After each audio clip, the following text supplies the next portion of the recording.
activa, entonces, ¿qué estructura debe tener? Una membrana externa. De la membrana externa está considerado el lipopolisacárido. ¿Qué elemento del lipopolisacárido conoce? El lípido. ¿Cuál es la función del lípido A? ¿Sí saben? ¿Cuál es la función del lípido A? Es una endotoxina, ¿se acuerdan? El lípido A del lipopolisacárido es una endotoxina. Este tiene también una estructura externa y un antígeno llamado central. La estructura central es un antígeno conocido como el antígeno común enterobacteriano. Todas las enterobacterias comparten esta forma. Miren, piensen en el lipopolisacárido como una estructura... Ya. El lipopolisacárido es algo así. Una estructura que tiene hacia afuera el lípido O. Aquí en medio tiene el antígeno central bacteriano, este de aquí. Esto de acá afuera es el antígeno O, el antígeno central enterobacteriano, común a todas las enterobacterias. Y al final aquí está el lípido A. Esta estructura es importante porque es la responsable, este lípido A que está aquí al final en toda esa estructura que es membrana externa, este lípido A es el responsable de las reacciones del organismo porque actúa como una toxina, como una endotoxina, ¿sí? Ese es el lípido A. Ahora bien, estas bacterias también tienen otras capacidades. Pueden fermentar o no fermentar carbohidratos y se diferencian por el hecho de que puedan fermentar a la lactosa. La capacidad de fermentar la lactosa es bastante útil cuando ustedes los van a identificar. Por ejemplo, se sabe que dentro de las bacterias que tenemos aquí, la Escherichia coli, de las que tenemos acá, son fermentadoras de lactosa. Esta fermenta lactosa. ¿Y cómo van a ver esto en el medio de cultivo? Cuando tengamos el proyector lo van a ver con claridad. En el medio de cultivo donde ustedes van a sembrar a la bacteria, se produce una reacción que se llama viraje. Es decir, cambia el color del medio de cultivo, ¿sí? Porque esta Escherichia coli fermenta lactosa. Las que no son fermentadoras de lactosa no hacen nada en el medio de cultivo, lo dejan tal cual, no hay ningún cambio en la coloración, ¿sí? Entonces se dice que estas bacterias no son fermentadoras de lactosa y cuando ustedes toman una muestra, por ejemplo en un caso de diarrea que no saben qué bacteria es, les permite diferenciar entre la Escherichia coli que puede fermentar la lactosa y las que no, ¿sí? Por eso es importante.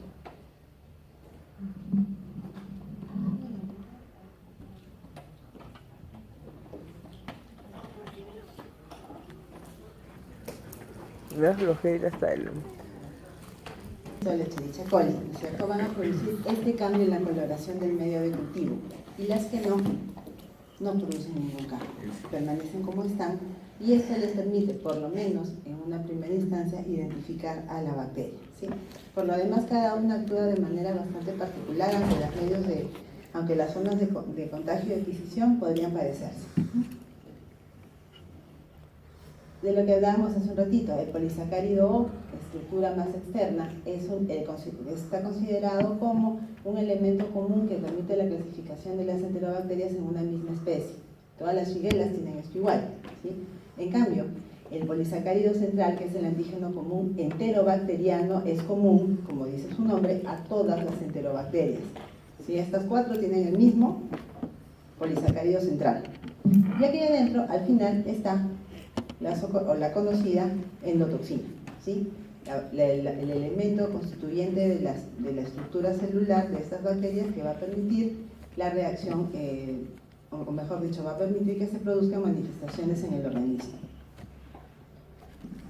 Ya, factores de virulencia en todas o comunes a todas las enterobacterias. Tienen bastantes. El más fácil de repente para recordar o que recuerden ustedes es la síntesis de sideróforos. ¿Para qué sirve un sideróforo? ¿Para capturar qué? Hierro. Esta bacteria las enterobacterias necesitan de hierro, entonces sintetizan una sustancia que compita con las sustancias corporales que retienen a este elemento para quitárselo. Es Eso es lo que hace un siderófilo. Los efectos sistémicos están aquí. Los produce la endotoxina. Las bacterias de este grupo han adquirido cierta resistencia a los antibacterianos porque han adquirido plasmioso, ¿sí? La resistencia antibacteriana ha sido adquirida a partir de un componente de ADN o de ARN, es el plasmio. ¿El plasmio es ADN o ARN? Simple, circular, una cadena, doble cadena. De doble cadena. Muy bien, ¿que se replica solo o no? Sí, eso es lo que es un plasmio. La resistencia bacteriana de las enterobacterias les llega por información genética transmitida por plasma. Esto sí lo conocen, un sistema de secreción de tipo 3. Les comenté el día que hicimos patogenia bacteriana que las enterobacterias utilizaban a este sistema con mucha frecuencia. Algunas de las especies de la Escherichia coli, la Salmonella también, utilizan a este sistema de secreción de tipo 3 para introducir, ¿sí?, proteínas o factores de virulencia a la célula huésped. ¿Se acuerdan de la variabilidad antigénica? ¿Se acuerdan? ¿Qué es? Y es un factor de virulencia. ¿Pero qué hace? Modificaba un elemento para que la bacteria cambie. Su parte los externa. receptores no tienen que ser Antígenos o estructuras que funcionan como tales, ¿no es cierto? Por ejemplo, las enterobacterias algunas tienen cápsula que tiene la misma función que todo sitio, es antifagocítica, que es conocida como el antígeno K. Otras tienen el antígeno O, ¿se acuerdan del que habíamos hablado hace un ratito? ¿Dónde está el antígeno O? La parte más externa del lipopolisacárido, ¿no es cierto? Y también tienen algunas bacterias flagelina organizada en estructuras que le dan motilidad a la bacteria. Esos tres antígenos, ¿sí?, son capaces de sufrir, o sufren, o mejor dicho, la bacteria tiene la capacidad de ejercer una variabilidad antigénica en estos tres, en el antígeno O, en el antígeno capsular K y el antígeno flagelar H, ¿sí? Después, la bacteria o la enterobacteria puede resistir a la acción normal bactericida que tiene el suero. Por una función normal sérica, ¿sí?, la presencia de una bacteria puede ser detectada por el organismo y el mismo suero la mata, ¿sí? Pero esta se libera, las enterobacterias que tienen cápsula lo hacen por ese mecanismo, por la cápsula. También porque en algunos casos evitan la unión a los sistemas del complemento. Estos son los factores de virulencia generales. Este es un esquema del sistema de secreción de tipo 3, que ustedes ya conocen. Esto verde es la proteína que va de la bacteria a la célula huésped y que debe ser secretada. ¿Qué hace? Este sistema de secreción de tipo 3, al momento de entrar en contacto, que entran en contacto las dos paredes celulares, ¿cierto? Funciona como esto, una pequeña jeringa proteica que hace pasar la proteína bacteriana hacia el interior de la célula huésped. La proteína bacteriana, que puede ser un factor de virulencia. En el caso de las enterobacterias, estas proteínas, como vamos a ver después, sirven para que se reorganice la actina de la célula huésped y las bacterias que carecen de flagelo adquieran un sistema, un pequeño motor, una pequeña cola que las impulsa de célula a célula. Ese es el sistema de secreción de tipo 3. Y aquí están resumidos los factores de virulencia: la endotoxina, la cápsula antifagocítica, la variación de fase antigénica, el sistema de secreción de tipo 3, el secuestro de factores de crecimiento y la resistencia antibacteriana. Un resumen de la lámina que vimos hace un momento. Y ahora sí, vamos a empezar con cada enterobacteria por enterobacteria. ¿Qué saben del Escherichia coli? Es un bacilo. ¿Qué más saben? Gram negativo. Gram negativo. Es gram negativo, ya. ¿Qué más saben? Es de la flora normal. ¿Perdón? Está en el tubo digestivo. ¿Tiene un granuloma? ¿Tiene? ¿Un granuloma ¿Cómo así? para protegerse? O sea... ¿Puede producir un granuloma para protegerse? No produce un granuloma como el que hemos visto. No, como el que hemos visto en las teorías de patogenia bacteriana. Ajá. El Escherichia coli no. No. Okay. ¿Qué tiene el Escherichia coli que lo puede volver virulento? ¿Se acuerdan que en la primera clase hablamos de esta bacteria como factor productor de infección urinaria? Y hablamos de los pili, ¿se acuerdan? De los pili, de las fimbrias. Esto es un factor de virulencia de esta bacteria. Además, puede producir también toxinas. La Escherichia coli está muy relacionada a cuadros de gastroenteritis, porque puede producir un cuadro de gastroenteritis si uno adquiere una cepa que codifica alguna toxina que produzca un daño a ese nivel. Fuera del intestino, la bacteria se puede ir al sistema urinario. Se sabe que la Escherichia coli causa aproximadamente el 80% de las infecciones urinarias en general, ¿sí? A partir de esta infección, dependiendo del cuadro o del paciente, puede producir también meningitis y septicemia generalizada. Una especie de Escherichia coli, la enterohemorrágica, produce el SHU, que es el síndrome urémico hemolítico.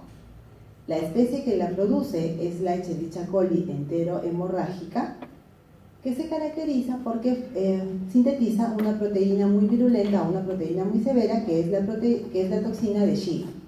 Esta es la cepa de Escherichia coli enterohemorrágica, O157H7, que permite o que produce el síndrome urémico hemolítico. La adquisición de las toxinas a veces tiene que ver con la llegada de bacteriófagos, como es el caso de la toxina de Shiga, o también por plásmicos, pero generalmente el plásmido está asociado a la resistencia antibacteriana. La Escherichia coli tiene como sitio normal de a donde vive el tubo digestivo. A partir de ahí, ¿sí?, puede portarse como oportunista o como bacteria que adquiere algún factor de virulencia nuevo y producir un daño. Relacionado a la infección del tracto urinario es la adquisición de un factor de virulencia que le permite formar pilis o fimbrias, ¿sí?, que van a hacer que la bacteria se desplace desde el tubo digestivo hasta la vía urinaria. Forma también exotoxinas. Dependiendo de las toxinas que sean, ¿sí?, pueden ser termolábiles o termoestables, estas toxinas van a producir algunos cuadros de diarrea. Y también estamos viendo que puede formar la toxina de Shiga. En la infección urinaria es importante que recuerden que hay siempre algunos rastros de sangre en las muestras de orina, y esto se produce por la hemolicina que sintetiza la Escherichia coli. Bien. Vamos a ver primero cómo es que la Escherichia coli produce cuadros a nivel del tubo digestivo, ¿sí? Primero, vamos a hablar de todas las cepas de Escherichia coli que producen gastroenteritis. La primera la tienen ahí, la Escherichia coli enterotoxigénica. Esta bacteria, por su mismo nombre, van a deducir cuál es su factor de virulencia. Si es enterotoxigénica, es productora de toxinas. ¿Qué toxinas? Una toxina termolábil y otra termoestable. La bacteria produce dos toxinas termolábiles y dos termoestables, pero esas que están resaltadas ahí en rojo son las que tienen acción sobre en el tejido humano y las que van a producir la hipersecreción de líquidos y la diarrea acuosa. Cada una actuando en un sistema diferente de regulación de la secreción de líquidos. La termolábil, actúa a nivel del EMP cíclico y la termoestable a nivel del GMP cíclico.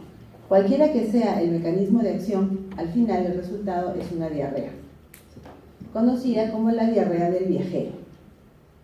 Después tenemos a la enteroagregante. Esta bacteria toma su nombre del efecto que va a hacer en la célula a la que va a infectar. La deformación o la lesión que va a producir en estas células hace que este tejido cambie su forma y se asemeja a una pila de ladrillos. Se agregan unas a otras. ¿Gracias a qué? A que tiene unas fimbrias que sirven de adherencia para la adherencia y para la agregación. La enteroagregante, esta Escherichia coli, es agente causal de una diarrea crónica en niños que tiene como resultado un retardo en el crecimiento infantil. La Escherichia coli enteroinvasiva es literalmente invasiva. ¿Qué va a hacer? Al momento de ingresar a la célula va a producir un daño tan grande que la va a ulcerar. Acuérdense que cuando hay una úlcera, ¿no es cierto?, ya está involucrado un cierto nivel de sangrado. Entonces, la diarrea de estas personas con Escherichia coli enteroinvasiva se va a caracterizar porque elimina la deposición con sangre. ¿Sí? Con sangre. Estas úlceras no se forman porque sí, se forman porque la bacteria causa un daño severo, y este daño severo lo hace porque al entrar en contacto con la célula huésped, su sistema de secreción de tipo 3 emite proteínas, ¿sí?, que van a desconfigurar todo el citoesqueleto de la célula y hace que todas esas actinas, esos elementos de actina, esas fibras de actina que están en este citoesqueleto, se vayan hacia un polo de la bacteria y le permitan pasar de célula a célula. Esto además le da a la Escherichia coli enteroinvasiva otro factor de virulencia, que es la localización intracelular.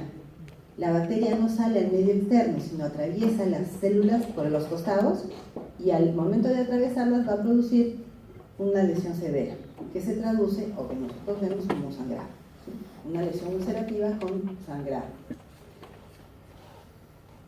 La otra bacteria, la Escherichia coli enteropatógena, tiene una forma especial de actuar. Ella se va a dar al final un daño en el citoesqueleto, pero este daño en el citoesqueleto se hace casi desde el principio. Miren, la Escherichia coli enteropatógena tiene un sistema de secreción de tipo 3 que se une a un receptor que se llama receptor de intimina, que siempre está ahí en las células. Este sistema de secreción de tipo 3, ¿sí?, va a tener también los piliformadores de ACEs. Cuando la bacteria se une a la célula, ocurre esta lesión de unión-borramiento. Es una lesión de unión, pues porque la bacteria se está uniendo, ¿no es cierto? Y de borramiento, ¿de qué estructura? Miren aquí, las microvellosidades, y miren en lo que acaba aquí. Por acción de las toxinas bacterianas, ¿sí? La Escherichia coli enteropatógena se caracteriza por este tipo de lesión. Aquí no hay úlceras ni sangrado, pero sí una diarrea acuosa que afecta sobre todo a los niños. Esta Escherichia coli enteropatógena se transmite de persona a persona porque la cantidad de bacterias necesarias para la producción de enfermedades es poquita, no necesitan gran cantidad de bacterias, ¿sí?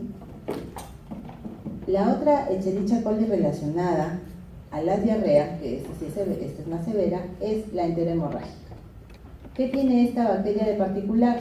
La síntesis de la toxina de Shiga. Esta bacteria adquiere esta toxina a partir de un bacteriófago y es bastante dañina, pues, porque al momento de unirse lo primero que hace es una lesión de unión borrado y después ingresa a la célula para interrumpir la síntesis de proteínas y producir la lisis celular. Los alimentos mal cocidos son la fuente de esta bacteria y se puede transmitir también de persona a persona porque la cantidad de microorganismos para la transmisión es muy poquita, menos de 100 bacterias, lo que les indica, ¿sí?, el gran poder virulento de esta cepa. Cuando la bacteria entra en contacto con la célula del tubo digestivo, pueden ocurrir dos cosas. Puede ocurrir que ocurra una diarrea simple, que no se complica, no pasa nada, pero sí que puede evolucionar por acción de la toxina hasta una colitis hemorrágica.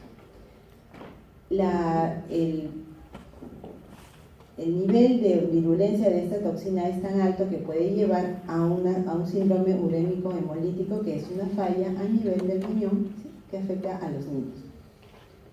Y la consecuencia es una insuficiencia renal aguda. No se aloquen mucho con los nombres de las enfermedades, pero sí acuérdense que el síndrome urémico hemolítico es producido por esta bacteria. ¿En base a qué? ¿O gracias a qué? A la síntesis de la toxina de Shiga, ¿sí? ¿Cuál es el mecanismo de la toxina de Shiga? Fácil. Interrumpe la síntesis proteica. Ya está. Eso es lo que hace. Les decía que la Escherichia coli también se va al tracto urinario. En el tracto urinario va a producir una infección gracias a que tiene algunos factores de virulencia. Lo primero es adhesinas que le permiten desplazarse del tubo digestivo, la bacteria está por aquí, avanza hacia la vía urinaria, ingresa, ¿no es cierto?, por las vías urinarias bajas y llega hasta la vejiga. El camino normal, o mejor dicho, el mecanismo normal de una vejiga es: la fuerza de la micción debe arrasar con todas las bacterias que están en esa región, debería. Pero cuando este Escherichia coli presenta estas fimbrias, la vejiga no puede eliminarlas porque se adhieren firmemente al tejido. Entonces las bacterias se mantienen en la vejiga.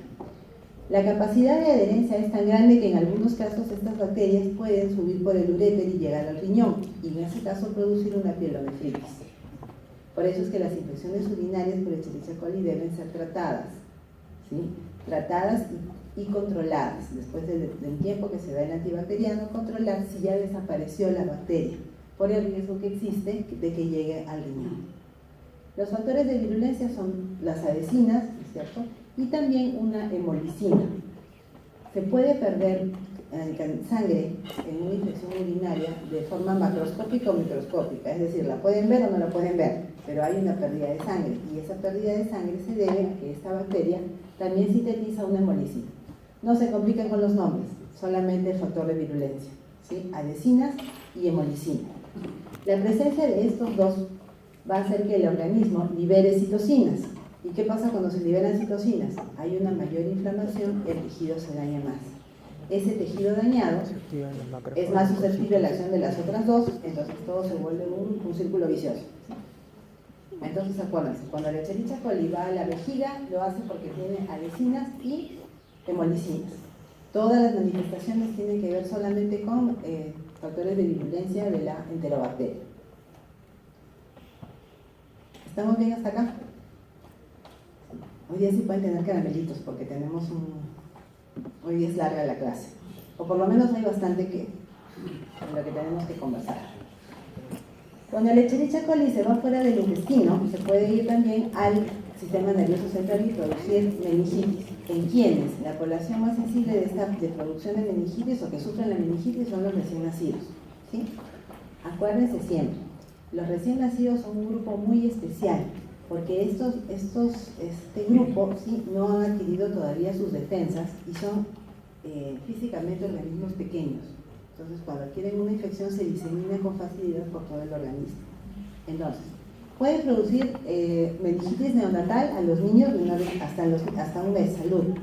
Y lo hace porque el grupo o la bacteria que puede ir ahí codifica o tiene un antígeno capsular que le permite atravesar todas las barreras.